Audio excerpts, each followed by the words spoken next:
Hello everyone, first time మన channel చూస్తుంటే subscribe చేసుకోవడం మర్చిపోవద్దు. వీడియోలోకి వెళ్ళినట్లయితే దీపని సీఈఓని చేస్తానని సీఈఓగా దీపని ప్రపోజ్ చేయడంతో చాలా షాక్లో ఉండిపోతుంది జ్యోత్స్న.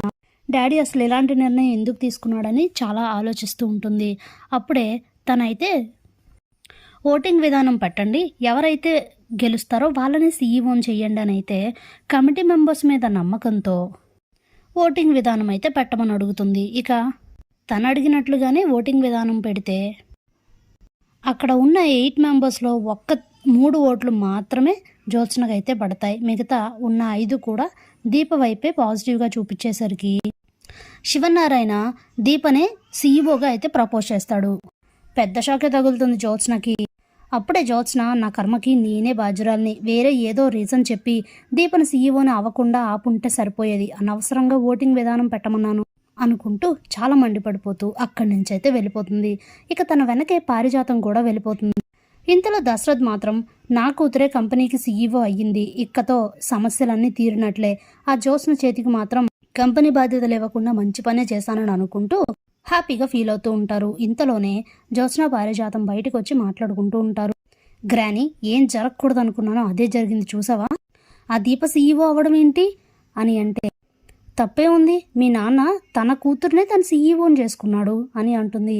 గ్రానీ, ఏం మాటలవి అని అంటే, అవును, తెలిసి చేసినా తెలియక చేసినా తనైతే తన కూతుర్నే కదా సీఈఓని చేసుకున్నది, ఈరోజు కాకపోతే రేపైనా కూడా తను దశరథ్ కూతురని తెలుస్తుంది, అప్పుడేం చేస్తావు, అందుకే ముందుగానే చెప్తున్నాను, ఇచ్చిన దాన్ని కనీసం గడువుని యూజ్ చేసుకొని అయినా పెళ్ళి అయినా చేసుకోవే, ఆ తర్వాత ఏదో ఒకటి చెయ్యొచ్చు, కంపెనీ బాధ్యతలు సీఈఓ ప్లేస్ కూడా మీ ఆయనకే వస్తుంది, పోనప్పుడైనా హ్యాపీగా ఉంటావంటే నా మాట వినట్లేదు కదా, నీ ఇష్టం ఇంకా అని అంటుంది పారిజాతం. ఇక ఏం చెయ్యాలో అర్థం కాక దీపని సీఈఓ ప్లేస్లో చూడలేక నేను గింజుకుంటుంటే, నువ్వేంటి అలా మాట్లాడుతున్నావు అని అడిగితే, ఏం లేదు, కంగారు పడాల్సిందేం లేదు, వెళ్ళి మీ మమ్మీ వైపు నుంచి నరుక్కునరా అని అంటుంది. అప్పుడే జ్యోత్స్న, అవును గ్రానీ, అదే కరెక్ట్, పద చెప్తా అని చెప్పి పారిజాతాన్ని తీసుకుని ఇంటికైతే వస్తుంది. ఇక చాలా ఆవేశంగా అయితే మమ్మీ మమ్మీ అని అరిచేసరికి సుమిత్ర అయితే బయటకు వస్తుంది. ఏంటి నువ్వే వచ్చావు, సీఈఓ ఏది, మన కంపెనీ కొత్త సీఈఓ ఏది అని అడుగుతుంది. సుమిత్ర మాటలు విన్న జ్యోత్స్నకి చాలా పెద్ద షాక్ తగులుతుంది. అంటే ఇదేంటి, మమ్మీకి ముందే ఈ విషయం తెలుసా అని అనుకుని, అదేంటి మమ్మీ, నీ కూతుర్ని సీఈఓని చేయమని నువ్వు తాతయ్యను కోరిక కోరితే అది నెరవేరలేనందుకు కోపంగా ఉంటావు అనుకుంటే, దీపన్ సీఈఓని చేసినందుకు అంతా ఆనందపడుతున్నావు అని అంటూ ఉంటే, ఇంతలోనే కార్తిక్, దీప, దశరథ్, శివనారాయణ నలుగురు కూడా వస్తారు. అప్పుడే దశరథ్, నేను సీఈఓగా దీపను ప్రపోజ్ చేయడానికి ముందే మీ అమ్మను కూడా అడిగాను, తను కూడా సరే అన్నాకే నేను ఈ ప్రపోజల్ పెట్టాను అని చెప్తే, అదేంటి మమ్మీ, నీ కూతురు కన్నా నీకు దీపనే ఎక్కువ అని అడుగుతుంది జ్యోత్స్న.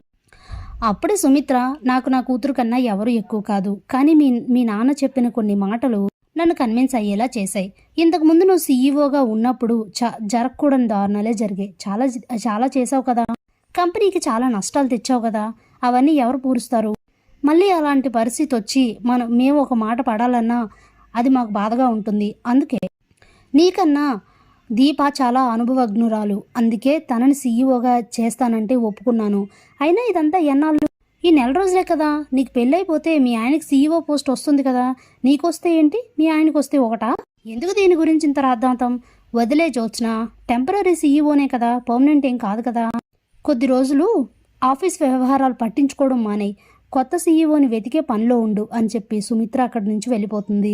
ఇక అందరూ వెళ్ళిపోయాక కార్తీక్ జ్యోత్స్న దగ్గరికి వచ్చి, ఏంటి పెద్ద మేడం, నోట్లో నుంచి మాట రావట్లేదు, ట్విస్ట్ బాగుందా, ఇక్కడి నుంచి అంతా ఇలానే ఉంటుంది, నిన్న రాత్రే కదా చెప్పావు ఆట బాగుంది అని, ఇక్కడి నుంచి నిజంగానే బాగుంటుంది, కార్తీక్ ఆట ఎలా ఉంటుందో చూడు, నేను చెప్పినట్లుగానే నెల రోజుల్లో పెళ్లి చేసి నిన్ను ఇంట్లో నుంచి కూడా పంపించేస్తాను, చూస్తూ ఉండు అని అయితే చెప్పేసి అక్కడి నుంచి దీపా, కార్తీక్ వెళ్ళిపోతారు. ఇక ఉక్రోషంతో జ్యోత్స్న పట్టరానంత కోపంతో మండిపడిపోతూ ఉంటుంది. Thanks for watching.